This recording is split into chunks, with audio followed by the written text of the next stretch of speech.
नमस्कार, मैं सुमित यादव। आप देख रहे हैं द सुनामी। इस समय मेरी मौजूदगी लखनऊ समाजवादी पार्टी कार्यालय पर है और हमारे साथ खास मेहमान समाजवादी किन्नर सभा की प्रदेश अध्यक्ष पायल किन्नर जी मौजूद हैं। बहुत बहुत स्वागत है पायल जी चैनल पर। जी, मैं भी पूरे देशवासियों को धन्यवाद देना चाहूँगा, साथ में अपने मीडिया लोग को भी धन्यवाद देना चाहूँगा। लगातार अब तैयारी 2027 की शुरू हो चुकी है। अखिलेश जी ये बात कह भी चुके हैं, जिन लोगों को 27 में चुनाव लड़ना है वो अपनी अपनी तैयारी जहां से वो लड़ना चाहते हैं अभी से शुरू करें, उसके बाद आगे तय किया जाए कि कौन चुनाव लड़ेगा। और जगह जगह दौरे भी अखिलेश जी कर रहे हैं, मीटिंगें लगातार रोज़ हो रही हैं। पायल जी, आपकी कहीं से तैयारी है चुनाव लड़ने की? देखिए, मैं पहले भी चुनाव लड़ चुकी हूँ और बहुत अच्छा उसका रुझान भी आया है और बहुत अच्छी तरीके से मैं लड़ी थी। उस समय भी मेरे साथ में जब कहते हैं तब उसमें वोटिंग पड़ती थी पर्ची द्वारा, फिर भी मेरे साथ में गिनती में लोगों ने बेईमानी की और गिनती में करने के बाद मुझे हराने का काम किया। बहुत अच्छा मुझे वोट मिला था। लेकिन अब फिर मैं, माननीय जी ने हमारे मेयर के लिए भी कहा था, मेयर के लिए मुझे टिकट दिया, मुझे बोला मेयर का कि चुनाव तुम मेयर का लड़ो, लेकिन सरकार ने जैसे ही मेरा नाम देखा तुरंत महिला सीट कर दिया उसको। चलिए कोई बात नहीं, लेकिन अगर अक्ल ये 2027 आ रहा, अगर हमारे माननीय जी राष्ट्रीय अध्यक्ष जी अगर हमें टिकट देंगे तो मैं तो यही कहना चाहती हूँ, मुझे कैंट से टिकट दें और मैं एक बार चुनाव फिर से लड़ना चाहती हूँ और पूरी गारंटी के साथ उस सीट को निकाल के ला के दिखाऊंगी, क्योंकि हमने लोगों के दिलों में अपनी जगह बना रखी। हमने लोगों के बीच में मैं उठती बैठती हूँ, लोग मुझको मानते हैं और लोग मुझसे कहते भी हमेशा कि पायल तुम जहाँ से भी चुनाव लड़ जाओगे हम लोग तुम्हारे साथ हैं। तो मैं तो कहना चाहूँगी, अगर मौका मुझे मिलेगा तो मैं तुरंत तैयारी करूँगी और लड़ूंगी। अगर नहीं भी मिलेगा तो माननीय राष्ट्रीय अध्यक्ष जी का जो आदेश होगा मैं उसी पर काम करूंगी। ऐसा कोई बात नहीं है कि मुझे ना मिलने पे मैं लोगों की तरीके खिलाफ चली जाऊं, जैसे लोग बदल जाते हैं कि मुझे टिकट नहीं मिला तो मैं इनको हरवा दूंगा, ये वो, ऐसा कुछ नहीं है। पूरी ईमानदारी से मैं वैसे ही काम करूंगी जो मेरे राष्ट्रीय अध्यक्ष जी का आदेश होगा और मैं ऐसे ही काम करती रहूंगी ता जिंदगी इस समाजवादी में। मैं जब से आई हूं मैं इतनी खुश हूं इस पार्टी में आने के बाद। मैं मरूंगी भी इसी पार्टी में, मैं छोड़ के जाने वाली में से नहीं हूं। अगर मैं चाहूं तो आज मैं दल लोगों के तरीके बदल सकती हूं, 10 रास्ते मिल सकते, लेकिन नहीं, जो जिस वक्त उन्होंने हमारे साथ दिया है और हमारा नाम रोशन किया है तो मैं उस वक्त को देखकर मैं तो यही करी ता जिंदगी में इनका साथ नहीं छोड़ूंगी। मरूंगी भी यहीं, जीऊंगी भी यहीं, चाहे जैसे रहूं, चाहे जिस हाल में रखें। हमारा किन्नर समाज पूरी तरीके से समाजवादी के साथ काम करेगा और 27 में सरकार बनाने का काम करेगा। इस बारे में कभी कुछ बात अखिलेश जी से हुई है चुनाव लड़ने के सिलसिले में? हुई नहीं है, लेकिन मैं कहती रहती हूँ। जैसे मेयर का मैंने कहा तो उन्होंने कहा ठीक है तैयारी करो, हो गया। अब इसके लिए मैं कहने वाली हूँ और आप किसके द्वारा चला जाएगा तो मैं बोल ही रही हूँ, तो इसके द्वारा भी उन तक पहुँच जाएगा, देखते तो ही हैं। और उसके बाद अगर दे देंगे तो अच्छी बात है और नहीं देंगे तब भी मैं काम दिल से करूंगी पार्टी के लिए। लेकिन लगातार 2017 के बाद से हार का सामना सत्ता से दूर समाजवादी पार्टी, और तो क्या लग रहा है 27 में वापसी हो जाएगी कि नहीं? देखिए, हार का सामना 22 में भी हमारी सरकार बन रही थी, ये तो दुनिया जानती है क्या हुआ हमारे साथ, हमें बोलने की ज़रूरत ही नहीं, क्योंकि हर आदमी जानता क्या हुआ हमारे साथ। अब लोग कहने लगते हैं कि जब बात पड़ती है तो ईवीएम का मुद्दा उठा देते हैं। ये लोग कहते हैं ईवीएम की वजह से ईवीएम पे रोने लगते। तो मैं कहती हूँ, अभी आपने देखा था जब चुनाव हुआ था, झारखंड का हुआ था ना, झारखंड का हुआ था और दूसरा हुआ था दिल्ली का, ठीक है ना, दोनों एक साथ ही हुए थे ना आसपास। झारखंड का पहले हुआ था फिर बाद में दिल्ली। हाँ, नहीं, दोनों साथ ही में आगे पीछे चल रहे थे। गिनती एक साथ हुई थी। गिनती किसकी? एक ही साथ तो हुई थी दोनों की। कौन सा चुनाव था वह? झारखंड का चुनाव, दिल्ली का चुनाव मिल्कीपुर के साथ हुआ था। हाँ, तो आपने देखा था 2 जगह पार्टी चुनाव लड़ी और 2 जगह लड़ने के बाद इन्होंने क्या किया, एक जगह ध्यान दिया, एक जगह छोड़ दिया। क्यों छोड़ दिया? क्योंकि वहां पर इनको ज्यादा जरूरत नहीं थी, दिल्ली में ज्यादा जरूरत थी, इसलिए इन्होंने दिल्ली पे हाथ मारा पूरी तरीके से। मैं तो फिर कहती हूँ अभी चुनाव नहीं है, अभी चुनाव नहीं है। 24 का छोड़ दीजिए जो हुआ, अभी चुनाव नहीं। मैं तो अभी भी कहती हूँ कि ईवीएम हटा के एक बार चुनाव कर लें।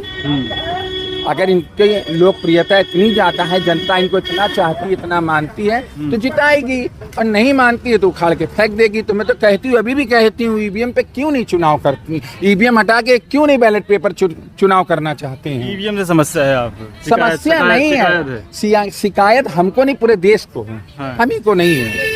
ये पूरे देश को आप देख रहे हैं, जनता भी ईवीएम के लिए दिल्ली में बैठी, कितनी जनता, कितने वकील हमारे बैठे, राहुल गांधी जी भी आए, सब लोग आए, इसके लिए तो सभी कह रहे हैं। इससे पहले पता होगा आपको और भी सरकारें रही हैं, अगर कोई धरना प्रदर्शन या कुछ होता था तो आप देखते थे कितने प्यार से सब कुछ होने दिया जाता था, कभी मना नहीं, कभी अब तो ऐसी हालत हो गई है कि अगर धरना करते हैं, कहीं बैठते हैं तो लाठी चार्ज होने लगता है। क्या यही है, यही लोकतंत्र है? इसी तरीके का होगा हम लोग के साथ। हम अपनी आवाज़ नहीं उठा सकते, जनता आवाज़ नहीं उठा सकती। आज ऐसी हालत हो गई है कि जनता अपनी आवाज़ नहीं, अपनी शिकायत नहीं दर्ज करा सकती है। कुछ ही मीडिया ऐसे हैं जो हम लोग के सपोर्ट में हमेशा रहते हैं, जो जनता के सपोर्ट में रहते हैं। बाकी का तो आप देखते हो, इंटरव्यू सब ले जाते हैं, उठा के जो है उसको निकाल के झोले में रख के किनारे लॉकर में रख देते हैं, दिखाता कोई नहीं है। अच्छा। तो इस तरीके की समस्या आप देख रहे हैं, किसी की समस्या कहीं तक जा ही नहीं रही। अब बस कह रहे हैं कि बहुत ही अच्छा देश चल रहा है, कोई ऐसी चीज नहीं हो रही है, कुछ नहीं, सब कुछ तो हो रहा है, सब कुछ हो रहा है, लोग देख रहे हैं, सब कुछ। ऐसी हालत बनी हुई है यहाँ पर। अच्छा, ऐसा उत्तर प्रदेश में लगातार जो जातीय द्वेष है वो बहुत बढ़ा। अभी ठाकुर बनाम यादव करने की कोशिश की गई, उससे पहले ब्राह्मण बनाम यादव, उससे पहले ठाकुर बनाम यादव करने की कोशिश की गई, ठाकुर बनाम दलित करने की कोशिश की गई। तो ये जातिगत हिंसा जो है ये उत्तर प्रदेश में जो बड़े, इस पर क्या? देखिए, मैं इस पर ये कहना चाहती हूँ, ये सरकार चाहे जितनी कोशिश कर ले, अब जनता जाग चुकी है, अब जात पात को लेके नहीं चलती है। पहली बात तो आप देखिए, सरकार में एक सबसे उसको कमी बताइए आप, मैं तो कमी कहूँगी कि शिक्षा। आप शिक्षा में देखिए क्या हालत है इस सरकार के अंदर, शिक्षा देने का नाम नहीं लेती। और मैं जगह पे गई हूँ, विदेश गई हूँ, सब जगह गई हूँ कि वहाँ की सरकारों ने शिक्षा फ्री कर रखा है, लेकिन यहाँ की सरकार ने आप देख रखा है, सरकारी स्कूल बंद करके प्राइवेट स्कूलों में लोगों को भेजा जा रहा। प्राइवेट स्कूल में इतनी ज़्यादा फीस है, इतनी ज़्यादा डिमांड है कि गरीब आदमी अपना बच्चा कैसे भेजे, क्योंकि जब शिक्षा नहीं होगी तो वो आगे की सोचने की जो है उनकी ताकत खत्म हो जाएगी। कोई शिक्षा होने के बाद आदमी के पास ताकत हुई, हमें क्या करना है वो सोच के चलता है। इसीलिए शिक्षा नहीं देना चाहते हैं, क्योंकि जिधर हम चाहेंगे उधर की ओर पब्लिक भागेगी। लेकिन अब तो जो पब्लिक जिनके पास शिक्षा नहीं है, गांव वाले हमारे कुछ लोग ऐसे जो हैं समाज के अंदर जो नहीं पढ़े, लेकिन उनको भी समझ आ गया है कि हमें 27 में क्या करना है, और 27 में इस सरकार का जाना तय है। मैं पहले भी बोली हूँ, अब भी बोल रही हूँ इसी समय खड़ी होकर कि मैं किन्नर होकर बोल रही हूँ, 27 में ये नहीं रहेंगे। 27 में समाजवादी की सरकार बनेगी, क्योंकि जनता जाग चुकी है। अब जनता जात पात पे नहीं, अब जनता को चाहिए काम, जनता को चाहिए नौकरी, उनके बच्चों का भविष्य चाहिए। अब उसको जात पात नहीं चाहिए। जो उसके घर आप देखिए, बहुत से घर ऐसे हैं जहाँ चूल्हे नहीं जल रहे हैं। आप देखिए दिल्ली में जैसे ये सरकार बनी है, दिल्ली के अंदर तोड़ फोड़ मचा के रख दिया है, गरीबों को उखाड़ के फेंक दिया, जितने मकान थे सब तोड़ दिया है। तो आप देखिए ना, ये सरकार कर क्या रही है। इन्होंने तो कहा था कि गरीबी हटाएंगे, इनके हालात देखकर मुझे लग रहा है वही मकान ही हटा देंगे, जहाँ झुग्गी वही मकान कहते हैं। तो कहे तो रहे कहीं तक गरीबी हटाएंगे, मुझे लगता है ये गरीबों को ही हटा देंगे। ना गरीब रहेंगे, ना डिमांड करेंगे, ना मांगेंगे। तो ये हाल चल रहा है सरकार। अच्छा, उत्तर प्रदेश के एक डिप्टी सीएम है केशव प्रसाद मौर्य, वो ट्वीट कर रहे हैं, कह रहे हैं कि 2012 में नेताजी से एक बहुत बड़ी गलती हुई। उन्होंने कच्चा आम को पक्का आम समझ के 2012 मुख्यमंत्री बनाया। अखिलेश जी की बात कह रहे हैं कच्चा आम है, कच्चे खिलाड़ी हैं राजनीति में। देखिए, ये जो चल रहा है, ये चल रहा है कलयुग, ठीक है। इस कलयुग में कच्चे खिलाड़ियों का ही खेल हो रहा है, और जो पक्के खिलाड़ी हैं, जो पक्के आम बने फिर रहे हैं, उनके दिन खत्म हो गए हैं। अब वो भूल जाएं, अब कच्चे ही खेल दिखा के कच्चा करेंगे सारी चीज़ें, और वही खेला करेंगे। तो ये जो ख्याली पुलाव पका रहे हैं, कच्चे पक्के आम बोल रहे हैं, पहले आम का टेस्ट तो जान लें, कौन सा आम कैसा टेस्ट होता है, फिर बात करें। कुछ आम बड़े कड़वे होते हैं, बीच में बड़े तीखे तीखे निकलते हैं कि मुंह का टेस्ट बिगड़ जाता है, जब खाते रहो कहते कहाँ से आ गया बीच में। तो उसी तरीके माननीय हमारे राष्ट्रीय अध्यक्ष जी हैं, 27 में ऐसा खलेंगे ये लोगों को, ये सोच नहीं पाएंगे कि ये कौन सा आम था कि एकदम से पक्के मेरे मुंह में आ गए, मुझे पता ही नहीं चला। इन मुद्दों को लेके 27 में जाएंगे जब चुनाव में। देखिए, 27 का जो मुद्दा है आप खुद ही देख रहे हैं। सबसे बड़ी तो आप देख ही रहे हैं, रोजगार नहीं, किसी के पास कोई काम नहीं, युवा मारा मारा फिर रहा सब है। और इसके अलावा है क्या, इस सरकार ने किया ही क्या है।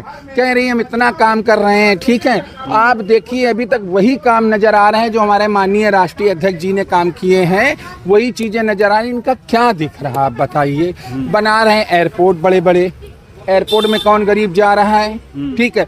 रेलवे स्टेशन को आप मॉल के तरीके बनाए दे रहे हैं। उस रेलवे स्टेशन में इतना अगर गरीब लोग जाते जिनको 200 रुपए टिकट खरीदना मुश्किल है, उसके अंदर वो क्या खरीदेंगे बेचारे, क्या खरीदेंगे, क्या खाएंगे, क्या पिएंगे, क्या रहेंगे वहाँ पर। तो दुनिया का है बस ये खाली अपने जो उद्योगपति लोग हैं उनके लिए कर रहे हैं, हर जगह पर उनका स्थान बना रहे हैं और किसी का नहीं बना रहे हैं। ये गरीबों के लिए कुछ नहीं कर रहे हैं। इनको तो गरीबों के लिए बड़ी बड़ी फैक्ट्री बनवानी चाहिए, कई जगह पे डालना चाहिए काम। जिस तरीके गुजरात में डालना है वैसे उत्तर प्रदेश में भी डालना चाहिए, लोगों को रोजगार मिलता, हमारे युवा जो भटक रहे हैं उनको काम मिलता। सरकारी नौकरी इन्होंने बंद कर दी, अक्ल इन्होंने दी है, वो भी दी है, पता नहीं देखो कितने दिन चलती, मिलती भी है कि वो भी कैंसिल हो जाती है आने तक चुनाव। अभी फिर कहे हैं कि अगले 2 साल में 3 करोड़ नौकरी देंगे। ये अभी क्यों जाग रहे हैं? 10 साल हो रहा है, 10 साल लग आ रहा है इनके, अभी 1 साल बाद 10 साल लग जाएगा, 11वां साल चालू हो गया। 11 साल में अब जागे हैं ये अब जाग रहे हैं। जब देख रहे हैं हमारी स्थिति इतनी खराब हो गई कि 24 में इनको जवाब मिल गया बड़ा जोरदार का, तब ये जाग रहे हैं। लेकिन अब जो ये जाग रहे हैं अब लोग इनकी बातों में नहीं आने वाले हैं, क्योंकि लोग ये भी देख रहे हैं उत्तर प्रदेश के अलावा जो और जगह जहाँ जहाँ सरकार बन रही वहाँ के लोग देख रहे हैं कि क्या कर रहे हैं लोगों के साथ। जहाँ जहाँ इनकी सरकार बन रही वहाँ लोगों को देखते जा रहे हैं कि क्या ये लोगों के साथ कर रहे हैं। तो अब लोग जो हैं इनके चक्कर में नहीं आने वाले हैं, ना इनके जुमलेबाजी में आने वाले हैं, ना इनकी बातों में आने वाले हैं। अब तो उनके मन में बस एक ही विचार है कि 27 में हमें बदलना है उत्तर प्रदेश का, और आने वाले 29 में भी इनको उखाड़ के फेंकेंगे। देख लेना 29 में भी माननीय हमारे राष्ट्रीय अध्यक्ष जी आपको प्रधानमंत्री के रूप में वहाँ दिखेंगे बहुत जल्दी। दिल्ली के अंदर, यूपी में भी हम ही होंगे और दिल्ली में भी हम ही आपको दिखेंगे। ये समय भी आप देख लीजिएगा। तो यूपी से पहले बिहार में चुनाव है, अखिलेश जी समर्थन भी दिए हैं आरजेडी को। बिल्कुल दिए हैं, लेकिन आप देख रहे हैं बिहार में क्या कर रहे हैं। अब सबके नाम काटे जा रहे, करें माँ बाप के नाम दो, उनका आईडी दो, ये वो, ये क्या हो रहा है? ये कौन सा लोकतंत्र है? क्या चल रहा है यहाँ? ऐसा तो पहले कभी नहीं होता था। इनकी सरकार में ही सब कुछ क्यों चल रहा? इसका मतलब ये डरे हुए हैं, ये बिहार से डरे हुए हैं, बंगाल से डरे हुए हैं, सब जगह से डरे हुए हैं, तभी तो ये इस तरीके की बात कर रहे हैं। और रही बात ये कह रहे हैं घुसपैठिए उनको भगाना चाह रहे हैं जो बाहरी लोग हैं। घुसपैठिए कहाँ हैं जरा हमें बताएं तो। 11 साल हो रहा है इन्हें, अब घुसपैठिए दिख रहे हैं 11 साल बाद। शुरू में नहीं घुसपैठिए दिखे, अभी क्यों इतना लेट क्यों दिख रहे हैं? जब इनको दिख रहा है कि हमारा समय जाने का आ गया है।